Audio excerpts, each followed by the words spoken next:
Welcome back to my channel. বন্ধুরা কেমন আছো? ভালো আছো? নিশ্চয়ই ভালো আছো, আর ভালো থেকো। চলে এসো, আজকে আমি তোমাদের একটা রেসিপি দেখাবো, সেটা হচ্ছে কচুরলতি। এসো, আমি কি করে কচুরলতি রান্না করছি তোমরা আমার সাথে থেকো। দেখো বন্ধুরা, আজকে আমি তোমাদেরকে একটা রেসিপি দেখাবো, সেটা হচ্ছে কচুরলতি। দেখো আমি লতি কেটেছি, দেখো কেটে আমি সেদ্ধ করে নিয়েছি। হ্যাঁ, সেদ্ধ করে নিয়েছি। আর যখন আমি সেদ্ধ করেছি এক টুকরা তেঁতুল দিয়ে দিয়েছি, কারণ যদি চুলকায় তাহলে তেঁতুল দিলে হয়তো চুলকাবে না, জানি সেটা, আমি আমার শাশুড়ির থেকে শিখেছি, সেই জন্য আমি দিয়ে দিই, এই আর কি। তারপরে দেখো আমি রান্না করার জন্য কি নিয়েছি, এই দেখো সর্ষে বেটে নিয়েছি, এখানে না কালো সর্ষে আর সাদা সর্ষে আছে। আর দেখো পেঁয়াজ নিয়েছি, পেঁয়াজ কুচি করে নিয়েছি, আর কাঁচা লঙ্কা নিয়েছি, আর দেখো রসুন নিয়েছি। রসুন কয়েকটা কেটে নিয়েছি, এই আর কি লাগবে আমার এই রেসিপিটা। গ্যাসটা জ্বালিয়ে দিয়েছি আর কড়াটা বসিয়ে দিয়েছি। এখন আমি কড়াতে তেল দিয়ে দিচ্ছি। দেখো এইটুকুই দিলাম, কারণ আমার লতি তো খুব কম, সেই জন্য আমি এইটুকুই তেল দিলাম। হ্যাঁ, আর তেলটা গরম হতে, দেখো তেলটা মোটামুটি গরম হয়ে গেছে। এবার আমি দিয়ে দিচ্ছি ফোড়নে কালো জিরে,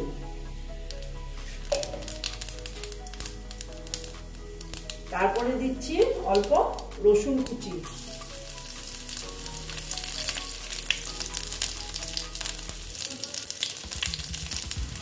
দেখো এটা মোটামুটি আমার রসুনটা মোটামুটি ভাজা হয়ে গেছে। এবার দিয়ে দিচ্ছি আমি পেঁয়াজ কুচি,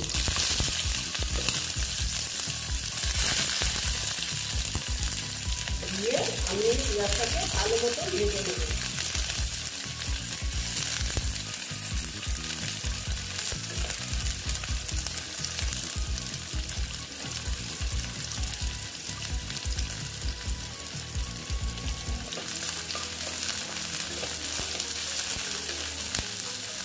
দেখো আমি স্টিমটা কমিয়ে রেখেছি, পেঁয়াজটা আমি ভালো মতন ভেজে নিচ্ছি। দেখো পেঁয়াজটা মোটামুটি আমার হাফ ভাজা হয়ে গেছে। হ্যাঁ, এবার আমি কি করব, লতিগুলো যে আমি দেখো সেদ্ধ করে রেখেছিলাম, ওই লতিগুলো দিয়ে দিচ্ছি।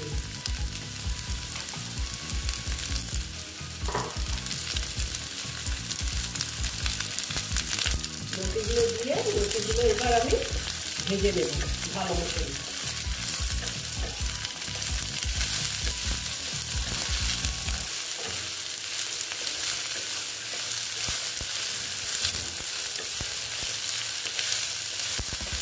তোমরা তো সবাই পারো, আমি কি করে করছি এটাই আর কি, বা আমি কি করে করি, হ্যাঁ এটাই আর কি তোমাদের সঙ্গে আমি শেয়ার করছি। দেখো রুটিগুলো আমি ভালো মতন ভেজে নেব।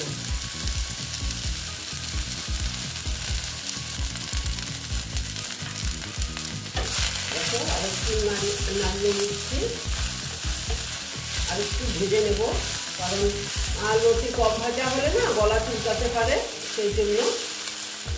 যদিও আমি সেদ্ধ করেছি তবুও। এখন আমি দিয়ে দিচ্ছি অল্প হলুদ, অল্প আমি পুরোটাই দিয়ে দিলাম, যতটুকু লাগবে। আর দিয়ে দিচ্ছি নুন, দিয়ে আবার আমি একটু নেড়ে চেড়ে নিচ্ছি।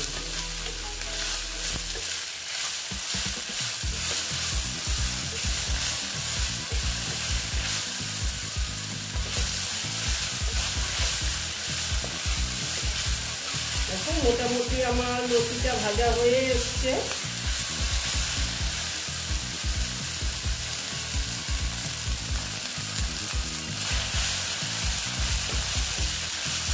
এবার আমি এখানে দিয়ে দেবো সর্ষে যে বেটেছিলাম, সাদা সর্ষে আর কালো সর্ষে, এটা আমি দিয়ে দিলাম।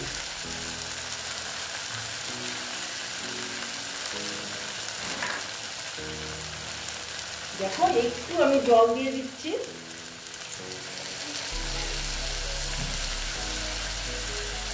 জল দিয়ে এইবার আমি একটু এটা নেড়ে চেড়ে নিচ্ছি।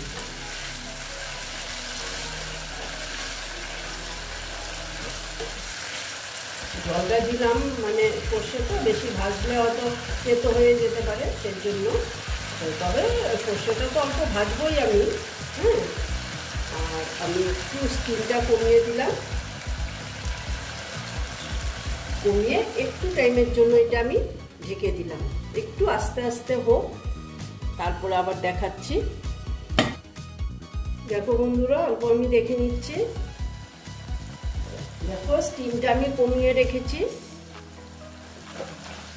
এখন একটু বাড়িয়ে দিলাম, দিয়ে একটু ভালো মতন এটাকে একটু কষিয়ে নেব।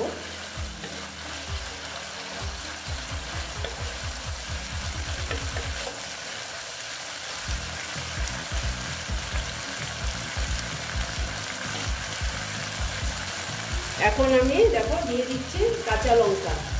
আমি কাঁচা লঙ্কা 3টে দিয়ে দিলাম এইরকম, কারণ কি আমি যখন সর্ষে বেটেছি না, তখন আমি কাঁচা লঙ্কা দিয়েছিলাম, 3টে কাঁচা লঙ্কা দিয়েছিলাম, সেই জন্য আমি আর কাঁচা লঙ্কা এইভাবেই দিলাম। দেখো মোটামুটি কষানো হয়ে গেছে।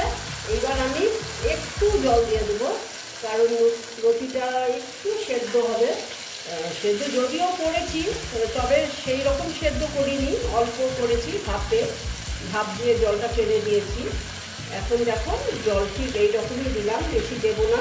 আর স্টিমটা আমি কমিয়ে দেব। কমিয়ে এবার আমি এটা 5 মিনিট, 3 থেকে 5 মিনিটের মধ্যে আমি ঢেকে রেখে দিলাম।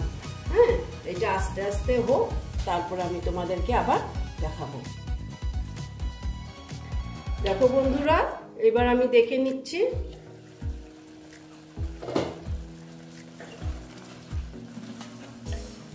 দেখো মোটামুটি মনে হচ্ছে আমার হয়েছে, সেদ্ধ হয়েছে নাকি দেখে নিচ্ছি, কারণ এমন একটা জিনিস সেদ্ধ না হলেই গলা ধরবে। দেখো ঝটপট একটা রেসিপি তোমাদের সঙ্গে আমি শেয়ার করলাম, খেতেও ভালো আর করতেও কোনো কষ্ট নেই। এবার আমি অল্প মিষ্টি অ্যাড করলাম,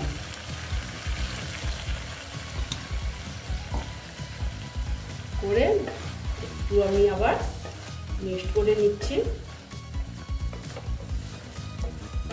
দেখো এই রকমই থাকবে, এর থেকে আর আমি বেশি শুকাবো না। হ্যাঁ, দেখো এইবার এইরকমই রাখবো। এবার কাঁচা তেল দিলে দিতে পারো, আমি আর দিচ্ছি না কাঁচা তেল। হ্যাঁ, এইরকমই থাকবে। মোটামুটি আমার এটা হয়ে গেছে। এবার আমি গ্যাসটা অফ করে দিতে পারি। গ্যাসটা অফ করে দিচ্ছি, তারপর আমি তোমাদেরকে সার্ভ করে দেখাচ্ছি। এই দেখো বন্ধুরা, আমার কচুরলতি রেসিপিটা কমপ্লিট হয়ে গেল। তোমরা এই রকম রান্না করে খেয়ে দেখবে, আশা করছি খুব ভালো লাগবে। যদি ভালো লাগে তাহলে আমার ভিডিওকে লাইক করবে, আমার চ্যানেলকে সাবস্ক্রাইব করে তোমরা সামনের দিকে এগিয়ে নিয়ে যাবে। নেক্সট রেসিপি নিয়ে আবার তোমাদের কাছে আমি ফিরে আসব। বন্ধুরা, একবার তোমরা রান্না করে খেয়ে দেখবে, আমি বলছি খুব খুব ভালো লাগবে। ভালো থেকো, সাবধানে থেকো। ওকে।